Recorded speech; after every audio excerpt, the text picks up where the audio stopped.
اور جب داؤد چوٹی سے کچھ آگے بڑھا تو مفیبوست کا خادم زیبا 2 گدھے لیے ہوئے اسے ملا جن پر زین کسے ہوئے تھے، اور ان کے اوپر 200 روٹیاں اور کشمش کے 100 خوشے اور تابستانی میووں کے 100 دانے اور مے کا ایک مشکیزہ تھا۔ اور بادشاہ نے زیبا سے کہا، ان سے تیرا کیا مطلب ہے؟ زیبا نے کہا، یہ گدھے بادشاہ کے گھرانے کی سواری کے لیے اور روٹیاں اور گرمی کے پھل جوانوں کے کھانے کے لیے ہیں، اور یہ مے اس لیے ہے کہ جو بیابان میں تھک جائیں اسے پئیں۔ اور بادشاہ نے پوچھا، تیرے آقا کا بیٹا کہاں ہے؟ زیبا نے بادشاہ سے کہا، دیکھ وہ یروشلم میں رہ گیا ہے، کیونکہ اس نے کہا کہ آج اسرائیل کا گھرانہ میرے باپ کی مملکت مجھے پھیر دے گا۔ تب بادشاہ نے زیبا سے کہا، دیکھ جو کچھ مفیبوست کا ہے وہ سب تیرا ہوگا۔ تب زیبا نے کہا، میں سجدہ کرتا ہوں، اے میرے مالک بادشاہ، تیرے کرم کی نظر مجھ پر رہے۔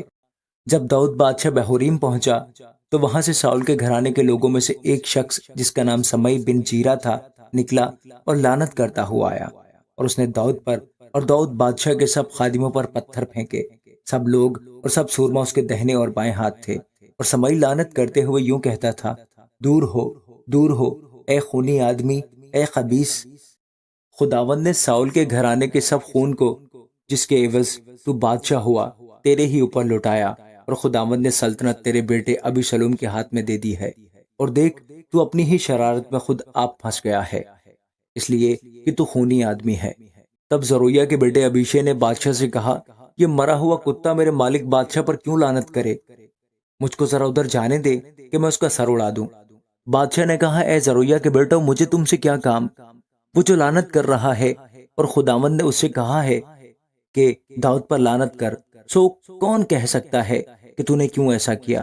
اور داؤد نے ابیشے سے اور اپنے سب خادموں سے کہا، دیکھو میرا بیٹا ہی جو میرے صلب سے پیدا ہوا میری جان کا طالب ہے، بس اب یہ بنیامینی کتنا زیادہ ایسا نہ کرے، اسے چھوڑ دو اور لعنت کرنے دو، کیونکہ خداوند نے اسے حکم دیا ہے۔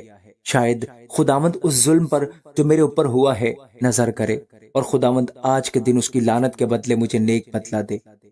سو داؤد اور اس کے لوگ راستہ چلتے رہے، اور سمئی اس کے سامنے کے پہاڑ کے پہلو پر چلتا رہا، اور چلتے چلتے لعنت کرتا اور اس کی طرف پتھر پھینکتا اور خاک ڈالتا رہا۔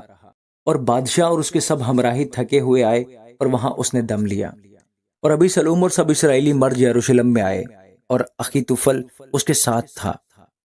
اور ایسا ہوا کہ جب داؤد کا دوست ارکی ہوسی ابی سلوم کے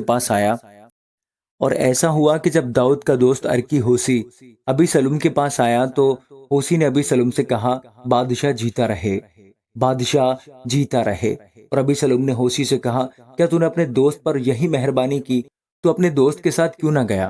ہوسی نے ابی سلوم سے کہا، نہیں، بلکہ جس کو خداوند نے اور اس قوم نے اور اسرائیل کے سب آدمیوں نے چن لیا ہے، میں اسی کا ہوں گا اور اسی کے ساتھ رہوں گا۔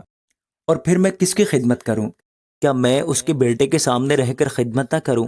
جیسے میں نے تیرے باپ کے سامنے رہ کر خدمت کی، ویسے ہی تیرے سامنے رہوں گا۔ تب ابی سلوم نے اخیتوفل سے کہا، تم صلاح دو کہ ہم کیا کریں؟ تو اخیتوفل نے ابی سلوم سے کہا کہ اپنے باپ کی حرموں کے پاس جا جن کو وہ گھر کی نگہبانی کو چھوڑ گیا ہے، اس لیے کہ جب سب بنی اسرائیلی سنیں گے کہ تیرے باپ کو تجھ سے نفرت ہے تو ان سب کے ہاتھ جو تیرے ساتھ ہیں قوی ہو جائیں گے۔ سو انہوں نے محل کی چھت پر ابی سلوم کے لیے ایک تمبو کھڑا کر دیا، اور ابی سلوم سب بنی اسرائیل کے سامنے اپنے باپ کی حرموں کے پاس گیا۔ اور اخیتوفل کی مشورت جو ان دنوں ہوتی وہ ایسی سمجھی جاتی تھی کہ گویا خدا کے کلام سے آدمی نے بات پوچھ لی۔ یوں اخیتوفل کی مشورت داؤد اور ابی سلوم کی خدمت میں ایسی ہی ہوتی تھی۔ آمین۔